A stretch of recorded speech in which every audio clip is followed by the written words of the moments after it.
wanted to summarize some of my favorite fragrances from my time in Italy.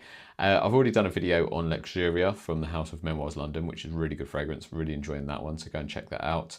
But some of the others that I really enjoyed, probably one of my favorites was Tonkaholic from S Strikes the Notes. That is a really lovely fragrance. As you can imagine, it's very heavy in tonka, but it's just a really pleasant, sweet, easy to wear, kind of snuggly fragrance that I really enjoyed. And it actually reminds me of the shower gel I've started using, which is like Tonka and Neroli, which I'm really enjoying. So I really enjoyed that. However, I do not like those butt plug lids on the bottles, so I can't. I'd really struggle to have that lid in my collection, which sounds ridiculous. Another fragrance house that I took note of was Maison de la Vanille, which is a house dedicated to vanilla-based fragrances, which I'm really enjoying at the minute. So it's just really interesting to smell what they've done with the different vanillas and the different type of vanillas as well, like Madagascar vanilla, bourbon vanilla, all those sort of different types. It's really interesting to sort of try and really pinpoint which ones I preferred, and I actually quite like the Madagascar one. It's a bit more creamy. Another stand or house that caught my eye was Bellekin.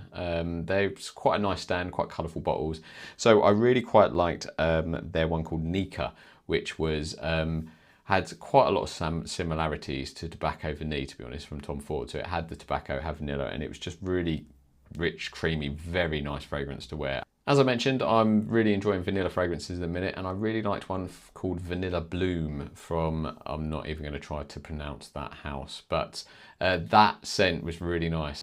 And one of my favourite discoveries was from the House of L'Orchestre Parfum. Last year, you may remember that I discovered Bouquet Encore, which I absolutely love and I now own. And I found out quite excitingly that they're developing a flanker. I got to smell the one that's in development. It's not the finished product, but I did get to smell it as well. And I really enjoyed it. I think I might even prefer it to the original. It takes some of that original DNA, and they've turned down some of the sweetness, because the story is it's more for when you get home after the club and you're snuggling into your sofa under like a really comfy, or under a duvet or something, and you've got all that like clean kind of cotton smell. So it's just this lovely, clean, sort of still got those floral elements, but it's not quite as sweet, so it's a bit cleaner and a bit fresher, and I really liked it, so I'm looking forward to that release. But yeah, those are some of my favourite picks from Essence in Milan. What are yours if you went?